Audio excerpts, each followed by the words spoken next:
everyone, and welcome back to another episode of AV Career Masterminds. I am excited for today's guest because it is someone that I have worked with in a previous life of mine that we've got to know each other. And now he is on the market, which we love to talk to people that are actually on the market and looking. So Jake, welcome to the show and introduce yourself. Tell everybody who you are and what you've done. Thanks for having me, and it's really good to see you. I just want to say that for sure. So I'm Jake Voss. I live in the Northwest Seattle area, a native. I've had quite the history. I was originally a teacher way back in the day, so my sort of upbringing is through education, if you will. But I've spent time in the corporate world with adult training and getting into technology, which led into quite a long stint of ed tech sales related work, from being the outside field rep to leading teams to sort of managing sort of the sales and marketing piece of it. And then more recently, I've found my way back to a couple school districts. So I was with Tacoma Public Schools for about 3 years, and I really was in charge of innovation. So I was looking at how do we innovate and implement new technology for students, for teachers? How do we bring professional learning to teachers? Implemented an amazing eSports program in the district. And then most recently, I was with Peninsula School District as the director of communications. So being able to take those skills of kind of understanding the needs and listening well to then create a story and tell a story for a district. On the side, I'm also executive director for Washington State Scholastic Esports Association. So we're the nonprofit esports entity for Washington, leading that team. So that's kind of where I've been, and it's a fun story for sure. Oh, it definitely is, because I think like a lot of us at some point in our career that we're teachers, if we're not teachers, we found our way into technology, I think, for some reason, because it just comes natural to be able to talk to people, I think. So talk to me, which I love the area that you are still in tech. It sounds like you still want to be in some area of tech. Is that correct?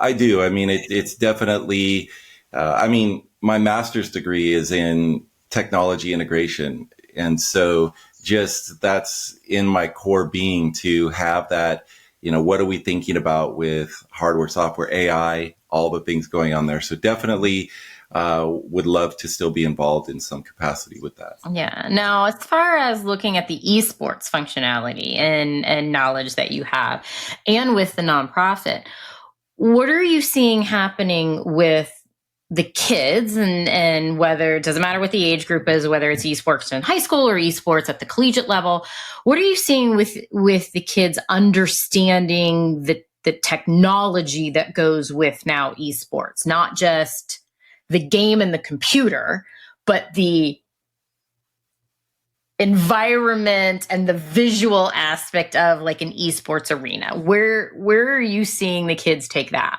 Yeah, that's a wonderful question. And it's really, if you think about the proverbial iceberg, the esports, the competitive side, the gaming side is really the tip of the iceberg.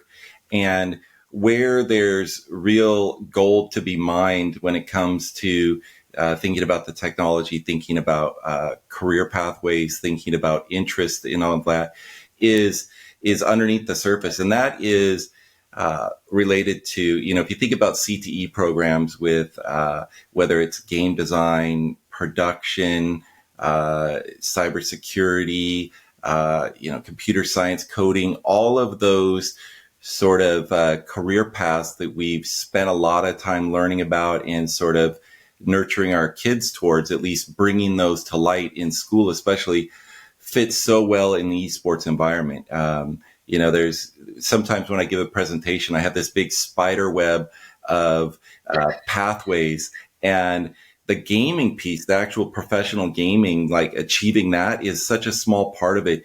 But if you think about, most other industries or any other, like a professional sports, if you will, they have anything from nutrition and business management to the technical support side of it. So there's so much more in the depth of what's available. And so when I was working in the district in Tacoma or in my role with WASIA, we are looking for partners that are anywhere from PC manufacturers to folks that do like the furniture of an esports space to the lighting and rigging, because you get into those really upgraded arenas, and you're talking about just not only the production quality of shoutcasting, which is that live stream event, to what are you doing to get the event ready and building that. So I don't know if that answers your question, but I think that I think there's a lot of awareness to be grown in what esports is. And there's so much behind the scenes that's really the depth. So being part of the nonprofit, it sounds like that's obviously a passion, because you're not going to be part of a nonprofit if it's not a passion for you. Mm-hmm. Yeah, absolutely. Are you looking at your next chapter in your career to be something that is involved around esports, or is that just an option? Yeah, well, it's very much a passion and excitement, and the passion comes from just this refresh.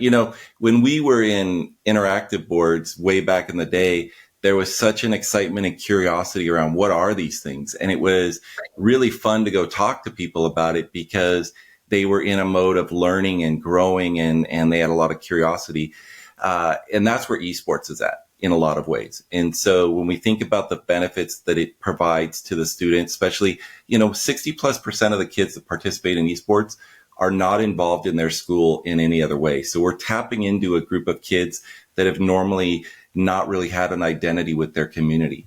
And so the passion around that and, nonprofit work, of course, I would love to explore that further in any of those niches. This idea of being a consultant, helping to coach people on what does it mean to start a program, to building a program, to enhancing an existing program, whether it's talking to district administrators or talking to business leaders about why maybe adding esports as part of their solutions package is important. So very much have interest in that, but I'm not limiting myself to that. I'm very much staying open to the idea that I know how to build relationships. I know how to listen and hear the needs and help them find an answer.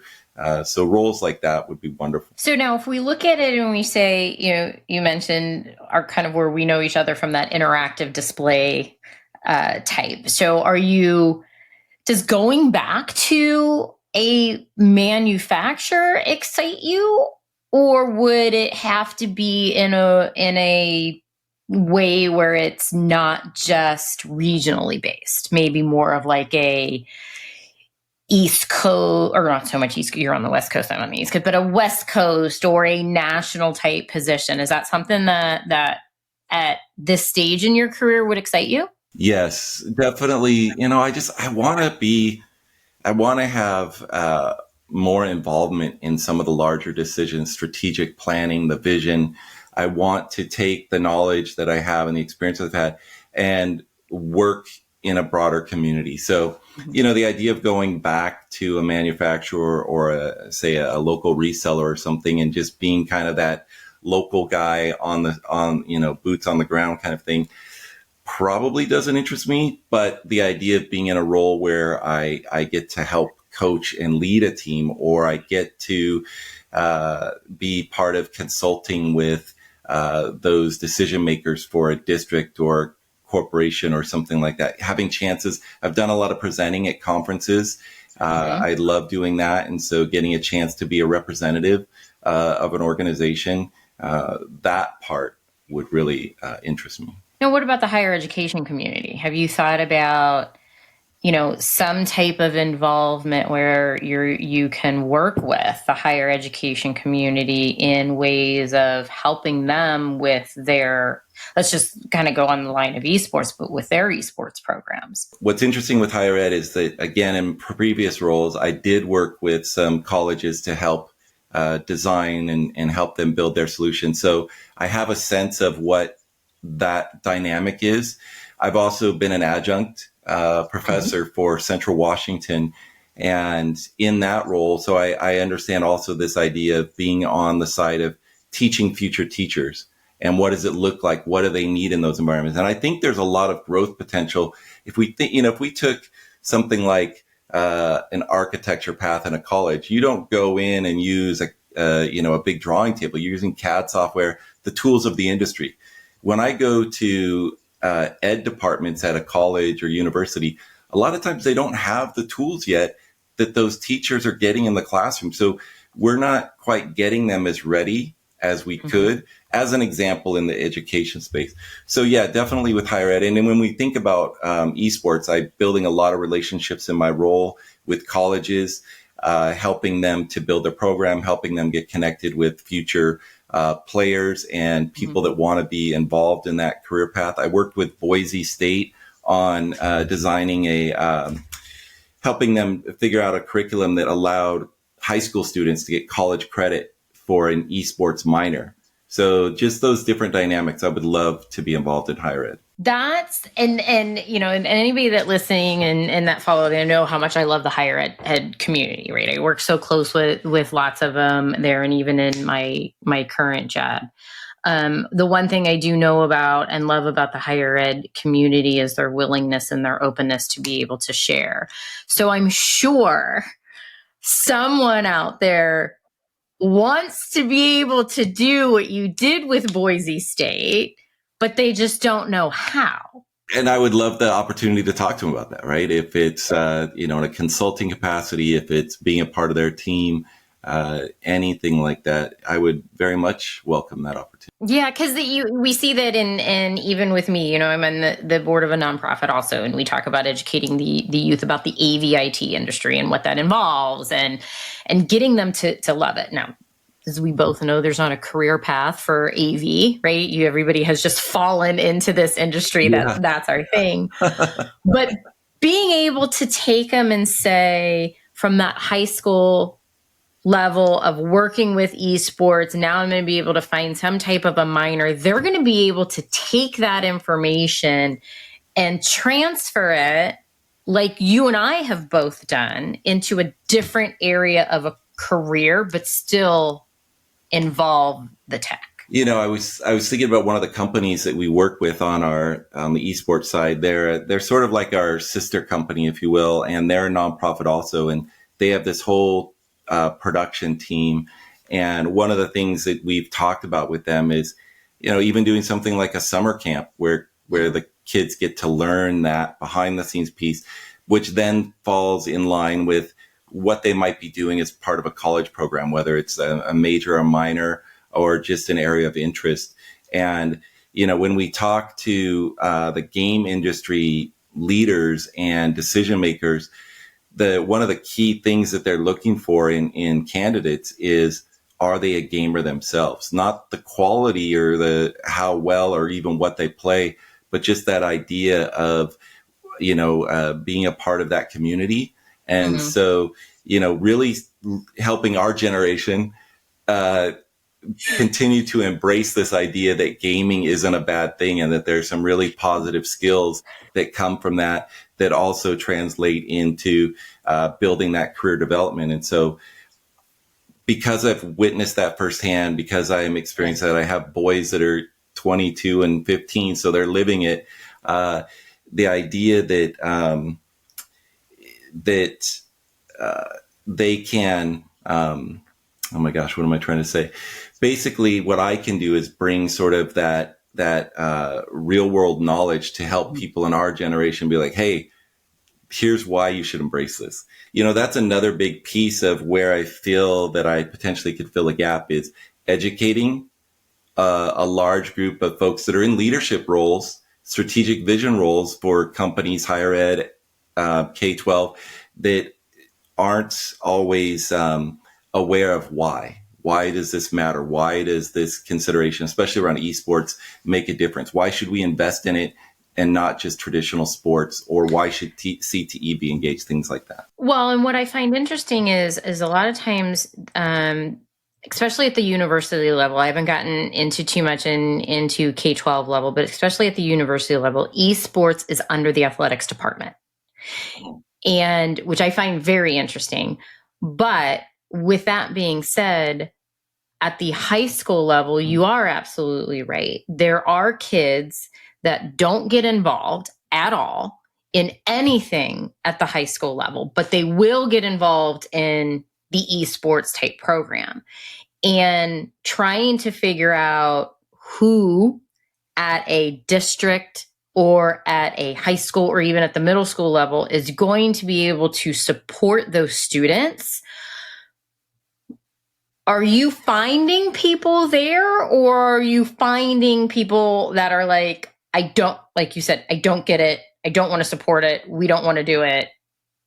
It's just gaming. Yeah. There's definitely a mixed bag. There is a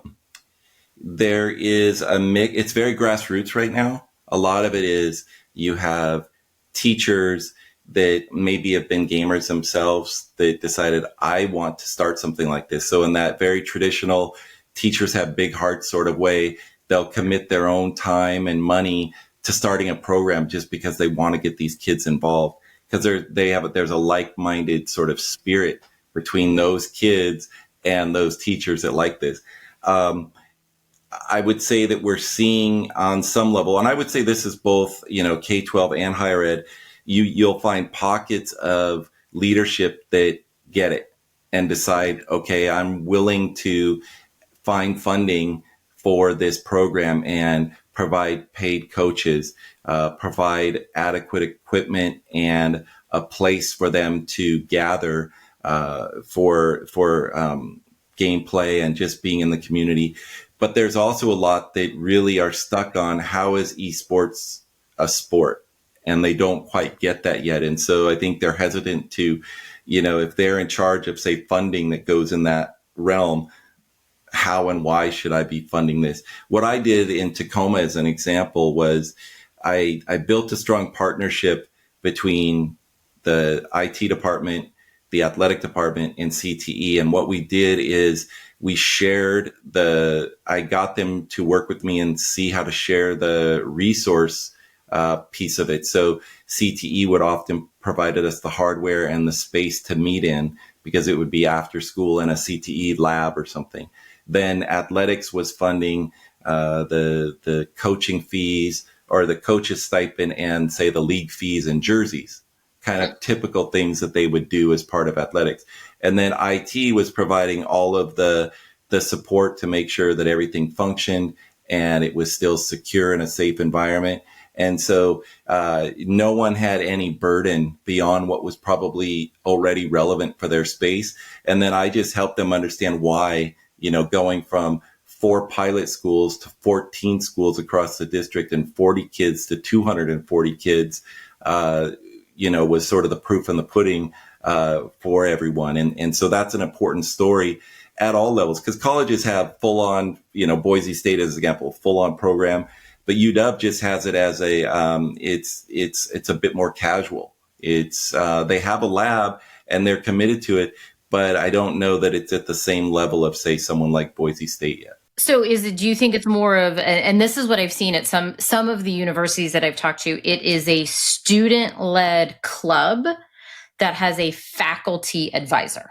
I would say that is, I don't know this to be true, but my speculation would be that that's the bulk percentage of what exists. If you think about probably not only esports at college level, but esports at high school level, is this club, somebody committing their time as the adult in the room may or may not be getting a little bit of a stipend, but it's not being supported in the way that I think it could be and should be based on the benefits that we know that it brings to not only the kids, but the school community. Well, and that's, and again, when my son my son's also 15, and when he was younger, he said he wanted to be a gamer, right?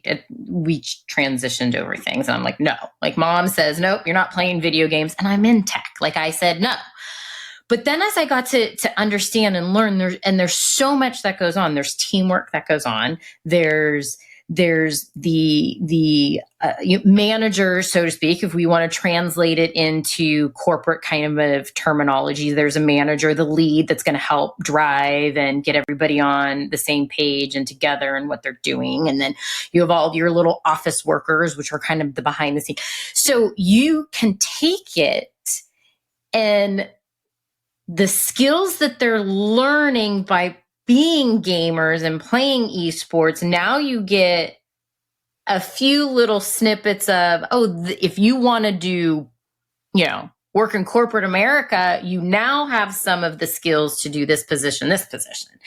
Is that kind of what you're doing in a way, and helping everybody realize why it's not just gaming? Yeah, that's a big part of the story and the message that through WASIA, the Esports Association, or just in the role that I've had in the district, and when I present, that's, again, when we talked about that iceberg, right? The gaming is the tip, and it's everything that's underneath the surface that really is the infrastructure. That's what is being built. That's the pathway that these kids are recognizing.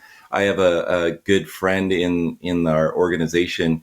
He's in a very small rural district up near the Canadian border, and his kids don't get much exposure to some of the bigger opportunities in life. It's a farming community, small, and he is very passionate about giving those kids every chance they can to go. We have an in-person finals in the spring. And so this is a first chance for those kids to go oftentimes to the big city, go to Seattle or come down to Tacoma or something. And so he's trying to expose them to the fact that there's so much more you can do. And whatever your interest is in gaming, he's got a lot of, he had a couple kids working on music, video game music.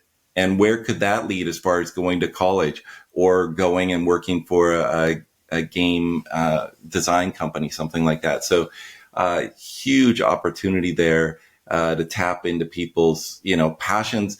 If you think about what we do in our life away from our jobs, a lot of us do a version of gaming in some capacity. And so understanding that, wow, I could turn this what feels like a hobby into a career, because maybe I want to get into the marketing, or maybe I want to get a sales, or maybe I want to get into more technical side of things. That's a big part of what we need to help the adults in the room understand about why this is not just Mountain Dew in the basement playing video games. That's what they think of most of the time is, it's just, kids hanging out in the basement and being alone. It's like, no, there's so many life skills that they develop that traditional sports offer that they're getting when they're part of a team, as, communication and learning how to be good sports, learning how to manage their own sort of emotions, the highs and lows. There's also talk around nutrition and exercise. We have teams where between matches, depending on their score for a particular match, the players themselves have instituted this thing where they have to do a certain number of push-ups between matches, right? So they understand there's an importance to full health, full life sort of thing. And I love being able to share that message and help other, adults think about where do they fit?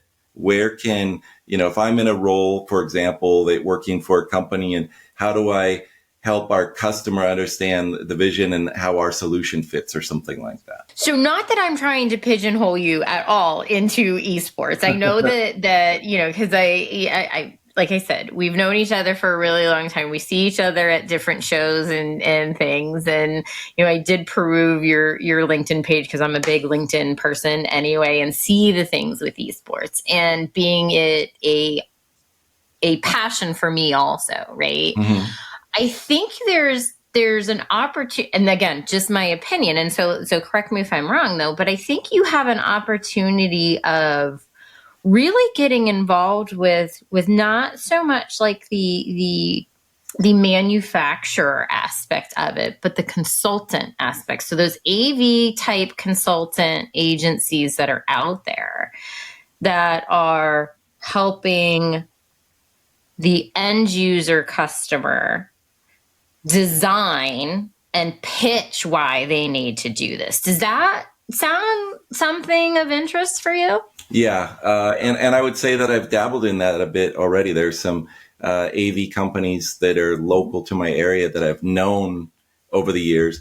And as I've grown in my, say, esports experience, they've come to me asking, you know, what is esports? How can we be involved? We already work with schools and colleges, but we haven't dabbled into this because we're not sure what is our story to tell. How do we provide, the solution or the vision?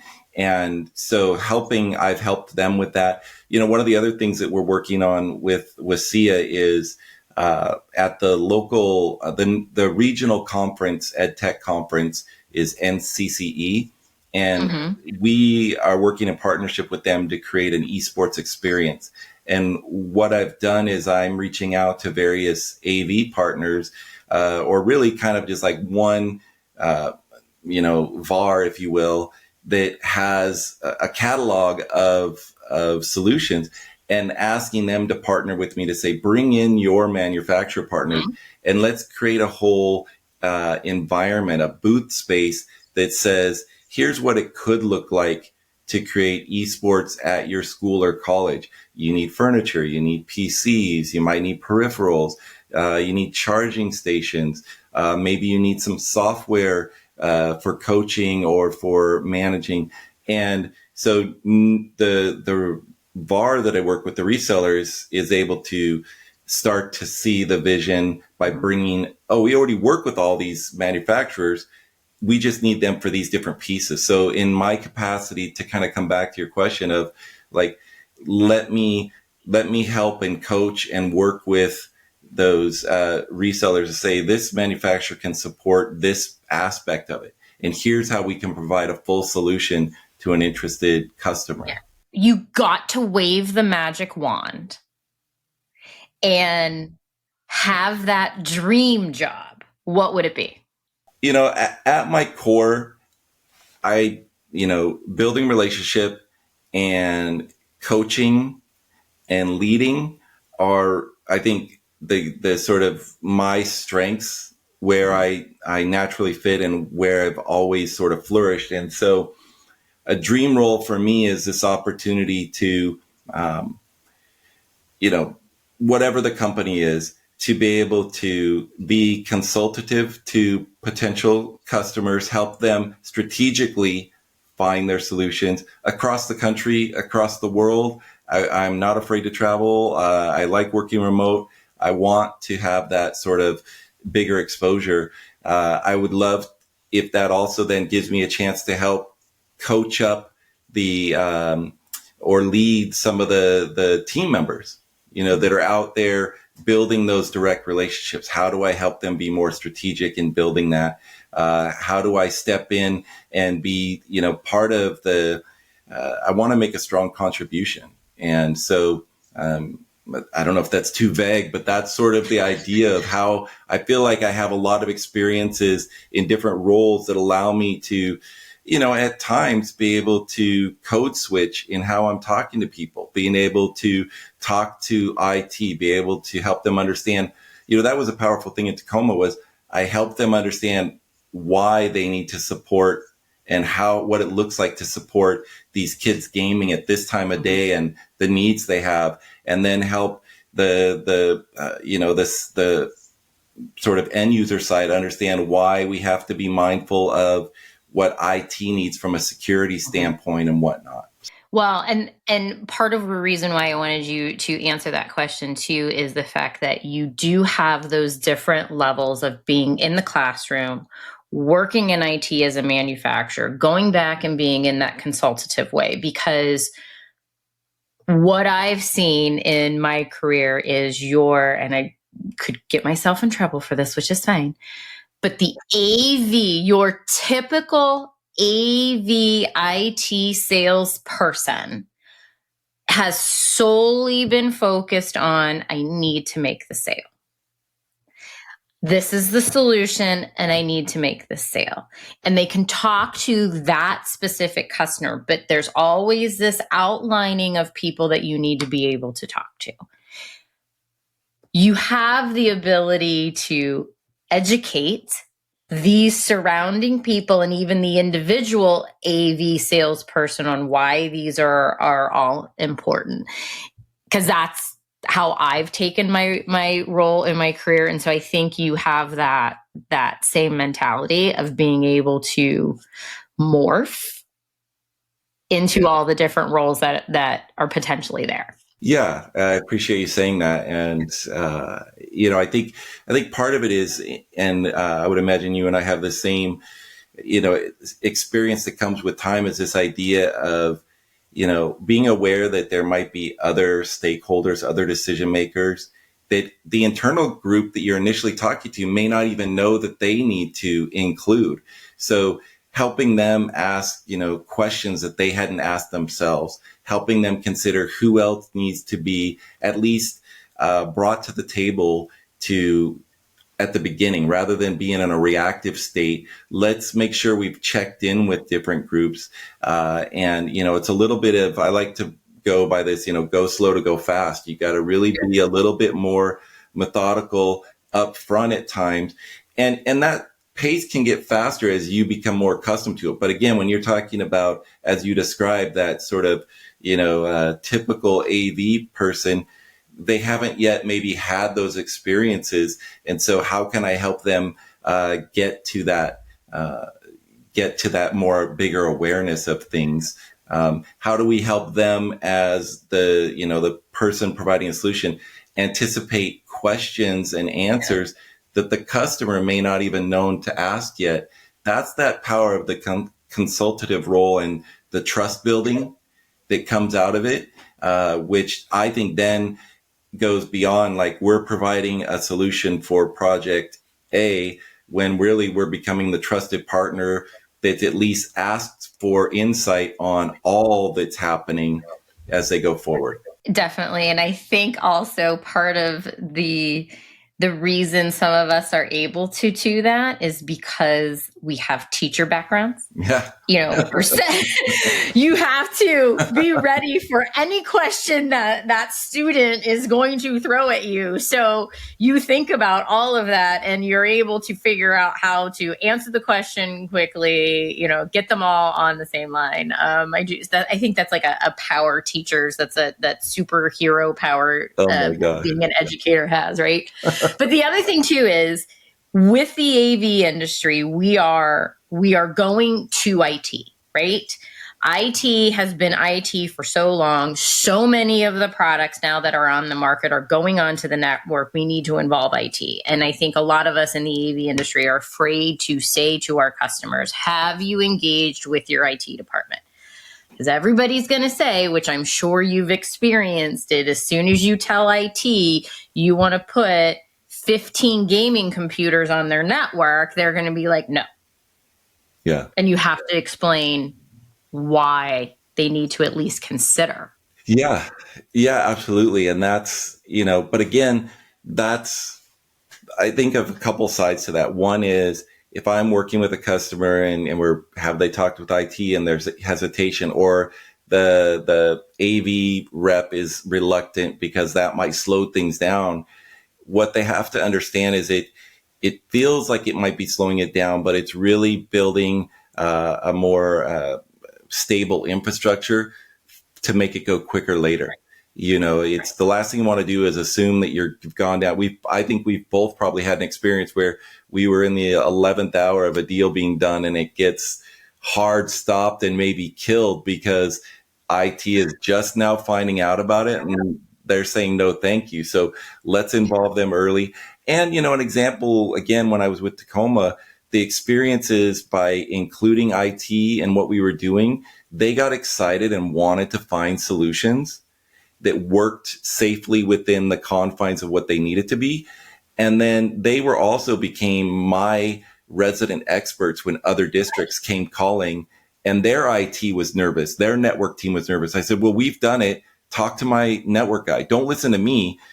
You two speak the same language. Go talk to them. So helping to take those real world examples, the proof, and connect those people is powerful. And so don't shy away from it. Get ahead of it early so that it can streamline. And a lot of times what you find is you discover new ways of doing it. And so now you take the idea of that and go to the next customer and say, here's how we're innovating. Here's how we can do it better. Now you've just built even more trust and confidence with that next customer. All of that are powers and understanding that not everybody has, right? And so I think from your standpoint, you've got so much that you can offer any type of company. And like I said, I'm not trying to pigeonhole you at all into esports, but I don't think the esports train is slowing down anytime soon. There are so many schools, whether it is a district or whether it's a university. I know a lot of times it's in high school, but we need, in my opinion, we've got to start them young, right? Yeah. Like just like anything, get middle school, then go into elementary. I know the little elementary kids are going to be a little bit different, but you never know. Yeah. Some of them might be, really great at Mario Kart, which I'm not.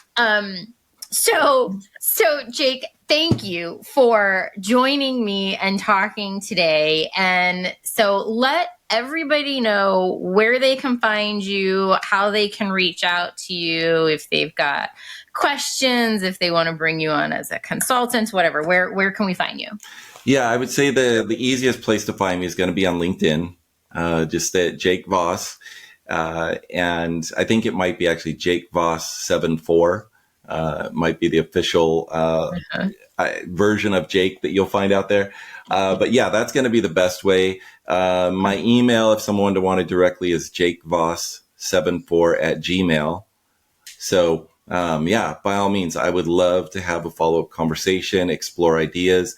I'm very much open to, contract consultant type work. If somebody isn't, if there's someone out there isn't necessarily ready or able to bring someone on as a full-time employee, I have some flexibility around how that might look. So I'd love the opportunity, to travel, to be involved.